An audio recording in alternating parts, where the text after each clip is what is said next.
UK. He's an investigative journalist who is a new staff writer at Tribune and is going to be bringing his peerless journalistic skills to each of our quarterly issues and producing long-form pieces that don't just comment on the news cycle, don't just add to the endless swirl of left opinionating, but actually unearth the facts that the legacy media refuses to tell us. Matt Kennard. Thank you.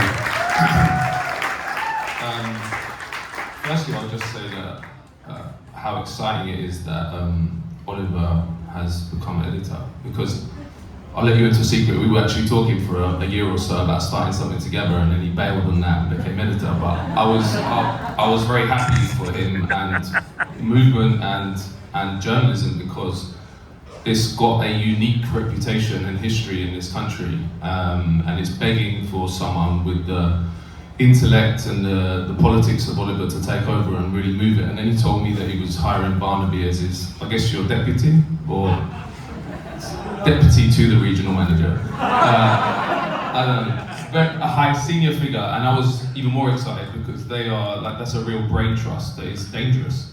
So I was very happy to join and agreed to do 4 articles a year in the quarterly magazine. But I mean, we've heard a lot from Salma and Barnaby about the political moment, but I think I can more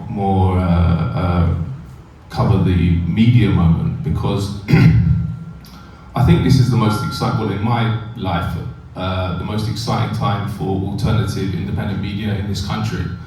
When I was a younger man in my 20s, and I was still in alternative media for much of it, this country was stagnant, really stagnant, politically, and especially in the media. And I remember having to go to Latin America a lot to kind of get my political kicks during the first pink tide, and Chavez and Evo Morales and the Kitcheners and people.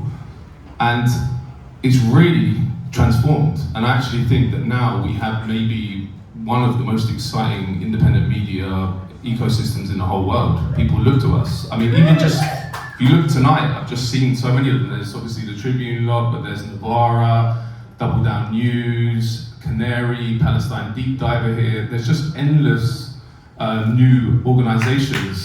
And in my opinion, that's where the real change is going to come. Because one of the things I learned during the Corbyn years, well, I feel that I learned, I don't know if it's true, but it's true to me, was that part of the reason it failed was he had no infrastructure behind him, no media infrastructure behind him. He was a lone figure, and the whole establishment media was obviously against him, the whole of the political establishment, and there was no one to come back at it. There was the Canary, Navarro as well, and the Canary was, you can see the power of independent media, because although it was run on a shoestring budget, Morgan McSweeney, the kind of, I don't even know how to describe it. What about Voldemort? Okay. I was going to say without getting sued, you'd probably get me sued. Morgan McSweeney said, we need to destroy the Canary before they destroy us. Now, that is powerful. That shows the power of independent media. And they didn't destroy the Canary, they still exist, and there's many, many others. So if we ever get the chance again with the Corbyn figure, and Polanski's similar in some ways, obviously the vehicle he's heading is not of the power of the Labour Party, but it's easier to come back. It's easier for him than it was for Corbyn, and we need to keep building on that, because in my opinion, transformative political change will not come without an independent media. And a really kind of revealing experience I had was when I went to Bolivia to interview the president from 2006 to 2019, Evo Morales, at his house in the middle of the Amazon. And he said to me, he said, the biggest problem we have, and he's obviously one of the most successful democratic socialist leaders in history, definitely modern history, and he said the biggest problem we have is the media lie about everything we do. We have to create our own institutions. And in fact, in this weird little town in the middle of the Amazon, unions were paying for a radio station.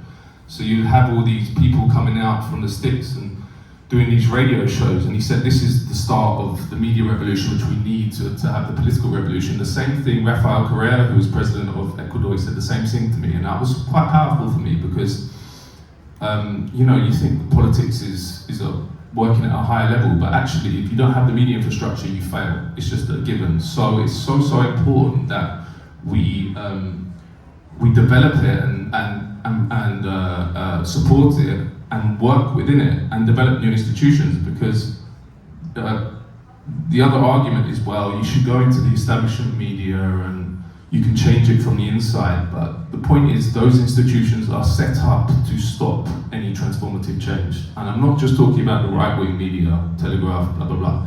The Guardian's the same shit.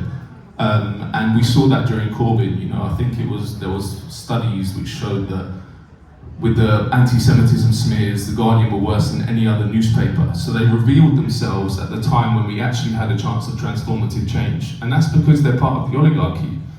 And we need to completely not think about working within the mainstream. We need to build alternative institutions. I believe the same politically, actually. I believe that the Labour Party performs the same role within the political system as well. And Corbyn again showed that, because for years I was saying, well, the Labour Party is not the answer. And then when Corbyn was elected, and like Sam, I joined, I was like, fucking hell, I was wrong about that. But actually, if you look in hindsight, that was actually correct, because the main people that destroyed Jeremy Corbyn, obviously it was the Israel lobby, the arms industry, the British establishment, everyone had an interest, but the Labour Party itself was the most effective weapon against Corbyn. In the 2017 election, when he was a couple of thousand votes away from becoming Prime Minister, he would have been Prime Minister if the Labour Party hadn't been fighting the guerrilla warfare campaign against him. So we need to understand that they sell us the two-party system, they sell us the free press, including the Guardian and the Independent, because the system can tick along and it can give the illusion that we live in a democratic society, but in fact the only way we're going to get transformative change is to smash the duopoly and to smash the mainstream media. And it's happening. And the campaign to, well, obviously power protects itself, and the campaign against people who are doing the work we're doing politically and in the media is ferocious. And who knows if we can withstand the attacks. Zach Polanski's coming under insane attacks, especially around foreign policy. You know, he obviously gets attacked for everything, but whenever he criticizes NATO or US bases, the ferocity of the attacks goes right up, because there's a whole area of the British state that you're just not allowed to touch, and it's not touched by Labour or Tory.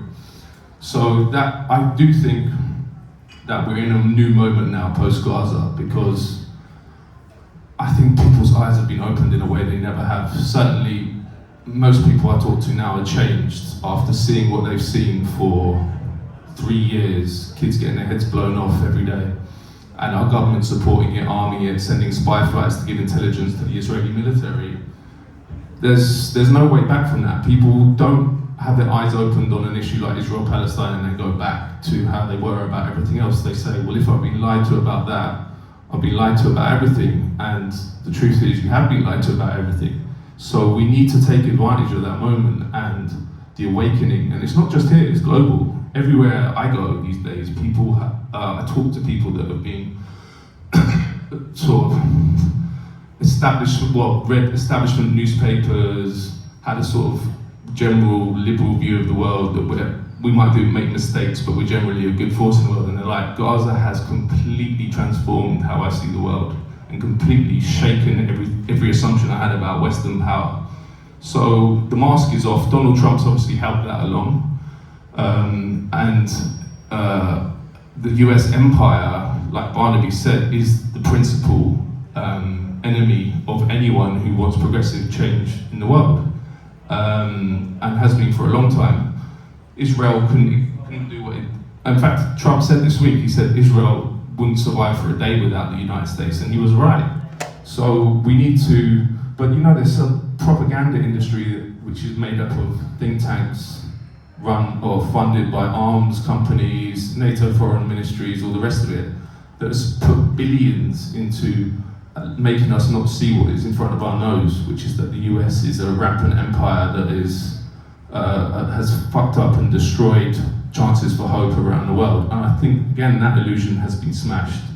So I am optimistic in the longer term. Obviously in the shorter term, it's horrific.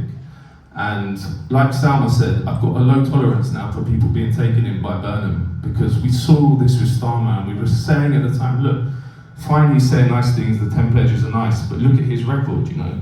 He was head of the CPS when it was persecuting Julian Assange, and he made secret trips to the US. He was head of the CPS when he sort of put people in prison for stealing a bottle of water during the riots. Look at their record. Annie Burnham's record pre-leadership is worse than Starmer.